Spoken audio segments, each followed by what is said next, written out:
Welcome back, friends. I'm Tara Hannon from Blooms and Benedictions, and I'm so excited to be doing this Bible study with you on the influential women through the Bible. And this week we're diving into the story of Ruth and Boaz. Raise your hand if you love an epic love story. I know I do.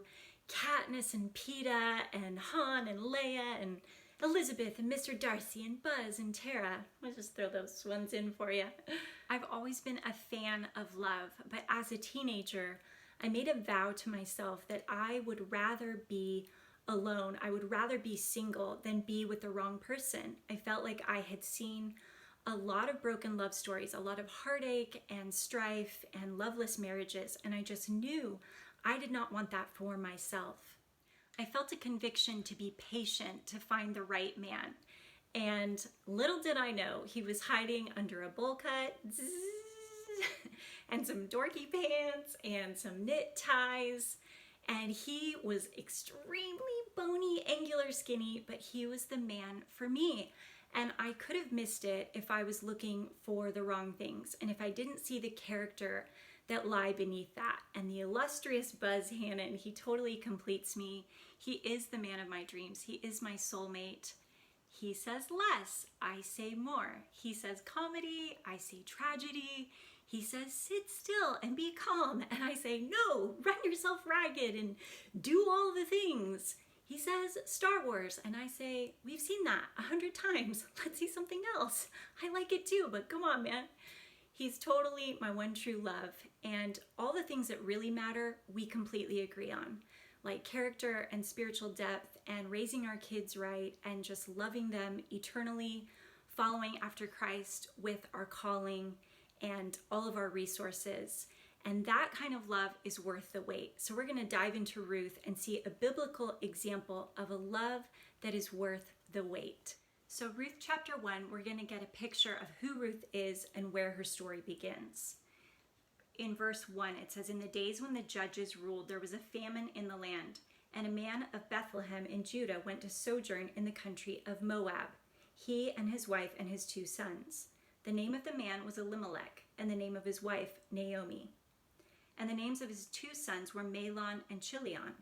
They were Ephrathites from Bethlehem in Judah.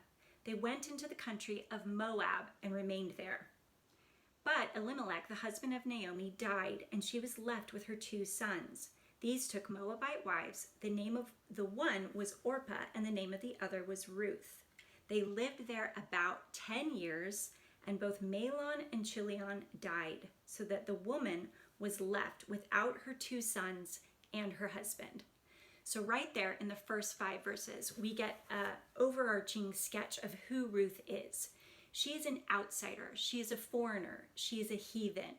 She's from the wrong tribe. She has a lot of labels and stigmas over her. She is now a widow. She is without her husband.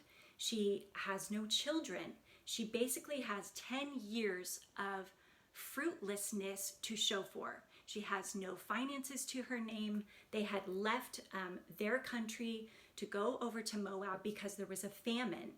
And now they're coming back completely empty-handed. They do not have husbands. They do not have children, which in their culture would have been a complete just annihilation of their worthiness, because as women, you needed to have that connection and you needed to have offspring in order to be valuable, in order to have any purpose. So Ruth is a Moabite. She's coming from outside the family of God. And the Moabites were descendants of Lot and his incestual relationship with his daughters. So she has a really dark cultural heritage. They also worshipped a god called Chemosh, and they did child sacrifices.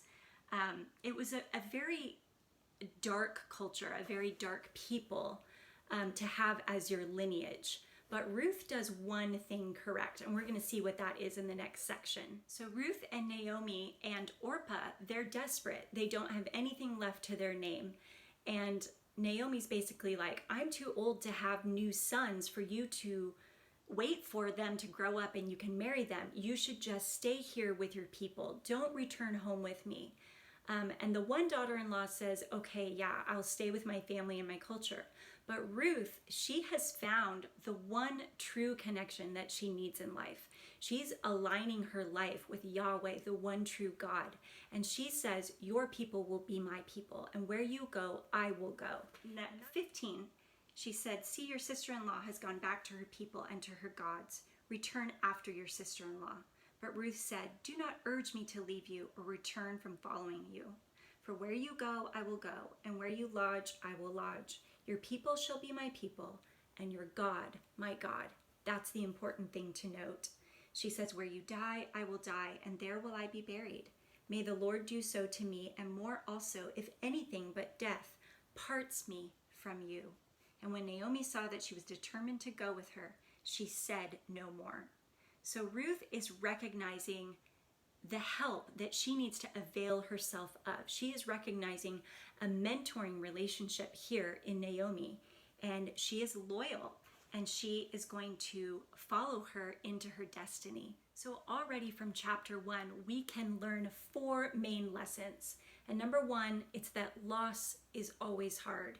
Naomi changes her name from meaning pleasant to meaning bitter. She says, don't call me Naomi anymore. Call me Mara, which means bitter.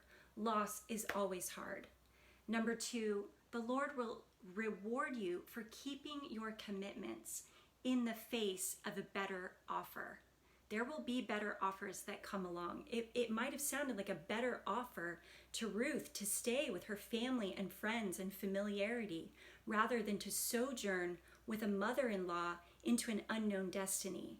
But she kept her commitment, and the Lord rewards her, as we'll see in the coming chapters. Number 3, seek out mentorship and pay the price to remain in your mentor's life. And a caveat of that is that you can also be a reciprocal blessing to your mentor. Ruth recognizes that, and that will continue to play out in their relationship. And number 4, sometimes we must cut off or distance ourselves from bad influences that even may include our family. Zing, zing. So chapter 1 ends with them returning back to Naomi's homeland. And in verse 22, it says, so Naomi returned, and Ruth, the Moabite, her daughter-in-law with her, who returned from the country of Moab. And they came to Bethlehem at the beginning of the barley harvest. Now that's significant to remember, and you may think, well, why did the author include that note? What does it have to do with the barley harvest? But what we're going to see is that this story transpires between 2 main harvest times. It's the barley harvest in March and the wheat harvest in May. And so basically, it's a span of time of about 3 months. It would have been a spring season, and we're going to see how the Lord redeems 10 years of suffering, sorrow, and loss in 3 months. And I just love that because it is so representative of the fact that the Lord can redeem our time. It doesn't have to take the time that it took to get into the mess or to get into the loss or the sorrow. He can turn it around in an instant. Amen. All right, so in chapter 2, we're going to meet Boaz, the man of our dreams. Get your Boaz on. So picking it up in verse 1, it says, now Naomi had a relative of her husband, a worthy man of the clan of Elimelech, whose name was Boaz. And Ruth the Moabite said to Naomi, let me go to the field and glean among the ears of grain after him in whose sight I shall find favor. And she said to her, go, my daughter. So she set out and went and gleaned in the field after the reapers. And she happened to come to the part of the field belonging to Boaz, who was of the clan of Elimelech. And behold, Boaz came from Bethlehem, and he said to the reapers, the Lord be with you. And they answered, the Lord bless you. Then Boaz said to his young men who was in charge of the reapers, whose young woman is this? And the servant who was in charge of the reapers answered, she is the young Moabite woman who came back with Naomi from the country of Moab. She said, please let me glean and gather among the sheaves after the reapers. So she came, and she's continued from early morning until now, except for a short rest. So we see this quick character sketch of who Boaz is. He is of the clan of Elimelech. And so likely when Elimelech moved away because there was famine, he remained. Boaz was not intimidated by the threat of famine. It's obvious that some people remained and he actually thrived. And perhaps he became the clan leader of the clan of Elimelech. He was obviously a man of great wealth. He owned many fields. He may have been likened to the modern concept of a knight. He would have been a man of valor. His name means man of strength or even fleet-footed, which would have implied that he was still very strong and vigorous. And some historical records seem to imply that he was pretty old, like possibly even 80 years old, but not in our modern concept of like old man. Like he would have been really vital for his time. He was still a hard worker. He obviously values purity, work ethic. He's a man of authority. He's good to his employees. He affirms them. He speaks blessing over them and they speak a blessing back, which it's always important to note how a man treats his employees. And do his employees like him? That's kind of like a telltale sign. He's very kind. He's inclusive. He does his homework on her, which is really cool. He's going to do a little research and find out about the girl of his dreams. The biblical record also indicates that he was the grandson of Rahab. And she was the prostitute, if you remember, that helped the Israelite spies.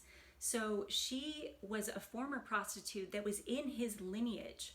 And so he would have had a compassion for females that were outsiders or females that perhaps had a sullied reputation.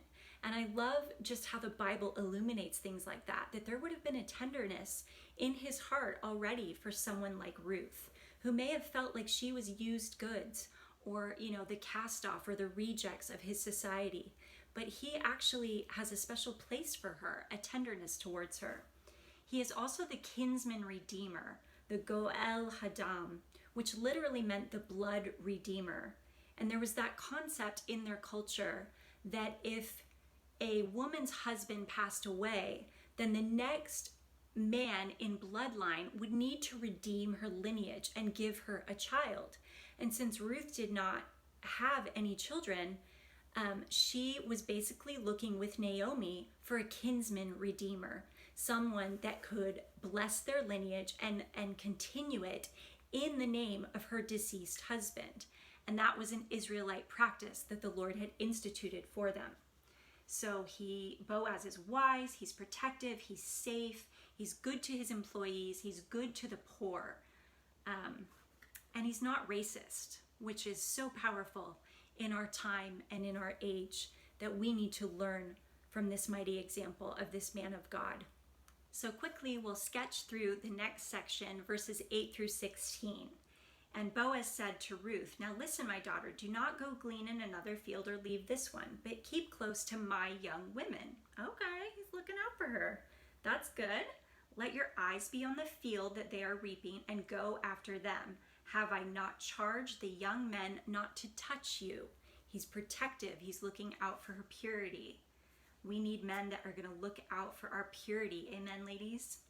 "And when you are thirsty, go to the vessels and drink what the young men have drawn." Then she fell on her face, bowing to the ground, and said to him, "Why have I found favor in your eyes, that you should take notice of me, since I am a foreigner?" But Boaz answered her, "All that you have done for your mother-in-law since the death of your husband has been fully told to me." He was checking up. He was getting his facts straight. "And her reputation preceded her. All of her good deeds, they were coming to light, and her character was what was shining. How you left your father and mother and your native land and came to a people that you did not know before. And the Lord repay you for what you have done, and a full reward be given to you by the Lord." And so it goes on to say that even at the meal times, that Boaz was basically inviting Ruth to sit down and dine with him and his workers, which would have been a powerful statement for her as the lowest of society, of a gleaner of the field, to be able to sit in this elevated position among the owner of the field and the master of the field. Verse 14, it says, "And at mealtime, Boaz said to her, 'Come here and eat some bread and dip your morsel in the wine.' So she sat beside the reapers." Hey, sounds like a first date to me. "And then later, he instructs the young men that work for him and basically says, let her glean even among the sheaves and don't reproach her. Pull out some extra and leave it for her. He's already sending her special gifts. He's going on dates with her. He's getting to know her, and he's elevating her in society and in position. And so we see just this beautiful character sketch of who he is, that even though he is a man of great status and wealth, that he is incorporating a foreigner into his world. And Ruth decides to leave her former, poor company, her darker heritage, to cut those ties. And it reveals her to be very humble and very hardworking. It's her idea to go to these fields and to labor for her mother-in-law. And she's hopeful, and she's modest, and she's focused. She's worked from, the beginning to the end without taking a break. And something that's really cool, I think, in this story that's so unique from others in the Bible is that there is no mention of her beauty.